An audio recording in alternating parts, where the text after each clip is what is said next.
ফের হাসপাতালে ভর্তি হয়েছেন টালা থানার প্রাক্তন ওসি। এবার প্রেসিডেন্সি জেল হাসপাতালে সেখানেই কিন্তু ভর্তি করা হয়েছে তাকে। কি কারণে ভর্তি জানার চেষ্টা করব। সহকর্মী অর্পিতা রয়েছে আমার সঙ্গে। অর্পিতা, কি কারণে ভর্তি করা হলো অভিজিৎ মণ্ডলকে?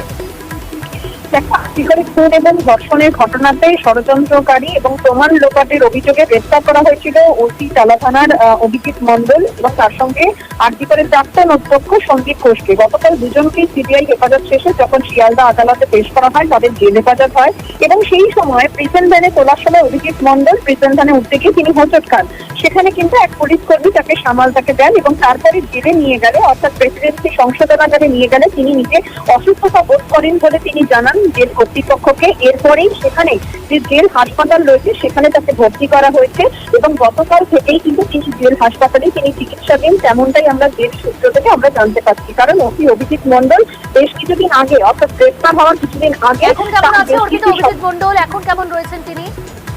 দেখো, সেখানে এখনো অব্দি চিকিৎসকরা তারা কিন্তু দেখেছেন সকালেও এবং গতকাল রাতেও তিনি দেখেছেন। আগের থেকে কিছুটা হলেও তিনি স্টেবল রয়েছে, তবে সম্পূর্ণভাবে এখনো যেহেতু সুস্থ নন বলে তিনি দাবি করছেন, ফলে সেহেতু এখন অব্দি জেল হাসপাতালেই তাকে রাখা হয়েছে বলে জেল সূত্রে খবর। বেশ,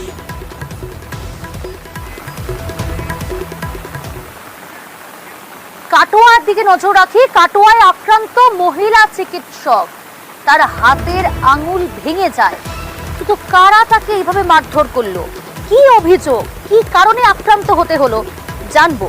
তবে কি অভিযোগ সামনে আসছে শুনুন। তিনটে ব্লাউজ ফেরত দিতে এক্সচেঞ্জ করতে গিয়েছিলাম।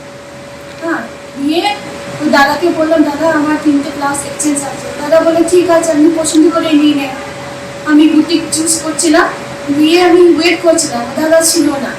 তারপর হঠাৎ করে ওর ওয়াইফ এসে আমার জিনিসগুলো ছুঁড়ে ফেলে দিল।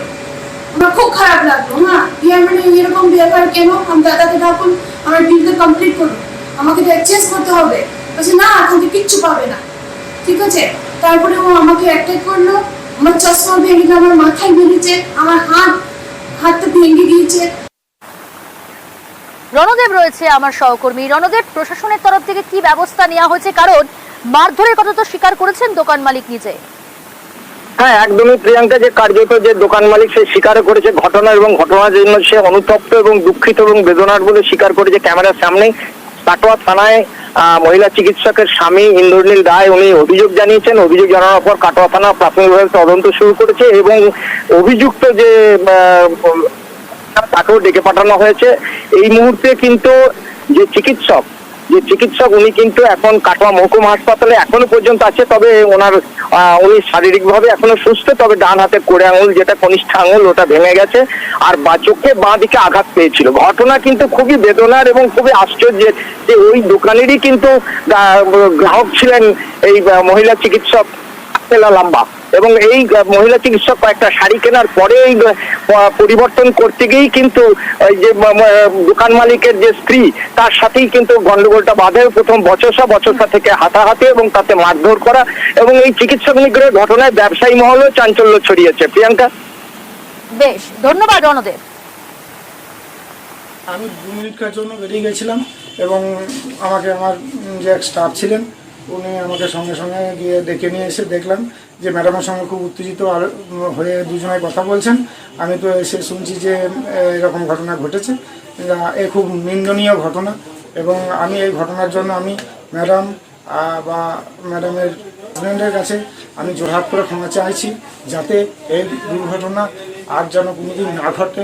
ব্যতিক্রম একটা অ্যাক্সিডেন্ট ঘটেছে, এর জন্য আমি সবার কাছে ক্ষমা করি।